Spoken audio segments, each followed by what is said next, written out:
नमस्कार, ये है सनातनी आवाज़ और मैं हूँ आपके साथ तनु शर्मा।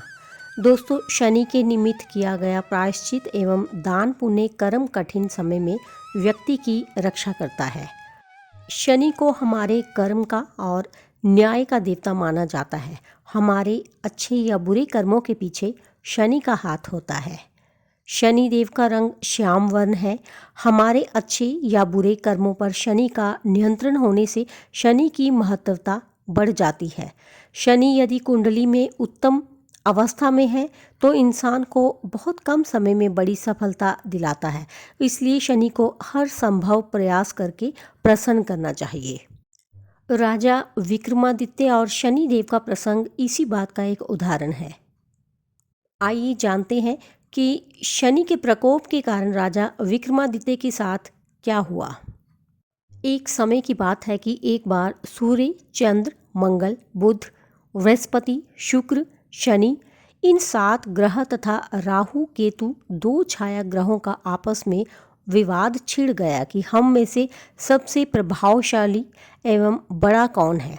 जब आपस में कोई निर्णय न हुआ तो इंद्र की सलाह पर राजा विक्रमादित्य से निष्पक्ष निर्णय की मांग की गई। राजा विक्रमादित्य असमंजस में पड़ गए क्योंकि वे जानते थे जिस ग्रह को वो छोटा बताएंगे उस ग्रह का प्रकोप उन्हें सहना पड़ेगा। राजा ने प्रश्न का उत्तर देने के लिए एक युक्ति निकाली। राजा विक्रमादित्य ने नवग्रहों के धातु अनुसार सोना, चांदी, कांसा, पीतल, शीशा, रांगा, जस्ता, अभ्रक और लोहा के 9 सिंहासन बनवाए, जिसमें सोने का सिंहासन सबसे आगे तथा लोहे का सिंहासन सबसे पीछे रखवाया। सभी ग्रहों से निवेदन किया कि वे अपने अपने धातु अनुसार अपने सिंहासनों पर विराजमान हों। जिसका आसन सबसे आगे वह बड़ा और जिसका आसन सबसे पीछे वही सबसे छोटा होगा। सोना सूर्य का धातु है, इसलिए सूर्य देव सबसे आगे रखे सोने के सिंहासन पर विराजमान हो गए। इसी प्रकार सबसे पीछे रखे लोहे के धातु के सिंहासन को देखकर शनि देव क्रोधित हो गए। शनि देव को लगा कि राजा विक्रमादित्य ने उनके साथ छल किया है। उन्होंने विक्रमादित्य को ग्रहों का सिद्धांत बताया कि सूर्य एक राशि पर 1 महीना, चंद्रमा 2.25 दिन, मंगल 1.5 महीने, बुध एवं शुक्र 1-1 महीने, राहु और केतु उल्टा चलते हुए 18 महीने एक राशि पर रहते हैं।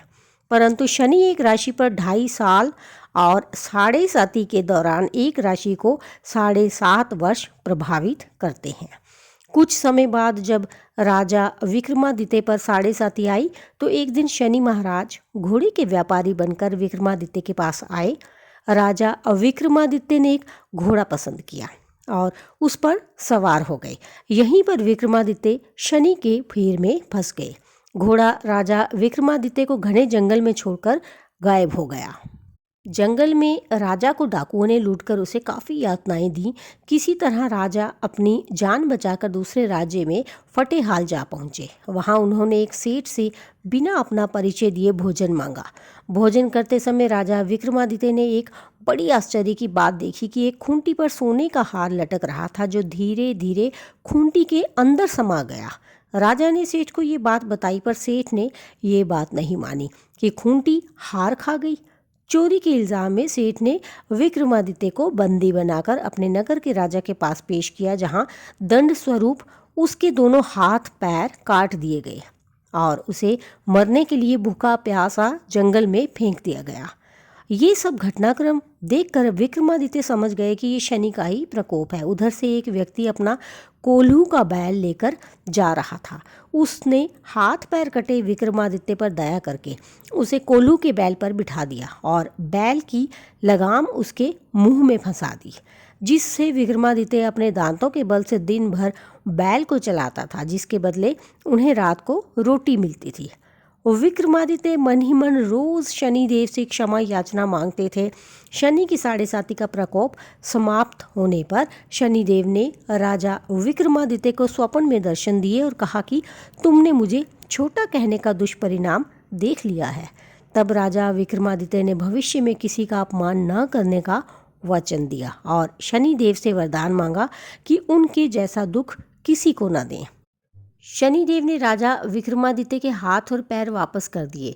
जिस राजा ने विक्रमादित्य के हाथ पैर कटवाए थे, जब उसे अपनी भूल का पता चला तो उसने उनसे क्षमा याचना की और अपनी कन्या का विवाह राजा विक्रमादित्य के साथ कराकर उन्हें ससम्मान उनके राज्य में पहुंचाया। कर्मफल एवं विधि के विधान अनुसार राजा विक्रमादित्य ने अनेक वर्षों तक शनि की पीड़ा का अनुभव किया और वापिस अपने राज्य में आकर शनि के निमित्त पूजन, उपाय, दान पुण्य करने के पश्चात ये ऐलान करवाया कि संपूर्ण ग्रहों में शनि श्रेष्ठ एवं न्यायाधीश हैं।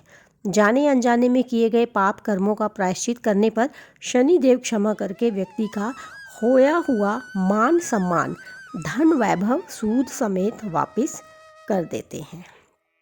तो मुझे दीजिए अनुमति, फिर मिलती हूँ। धन्यवाद।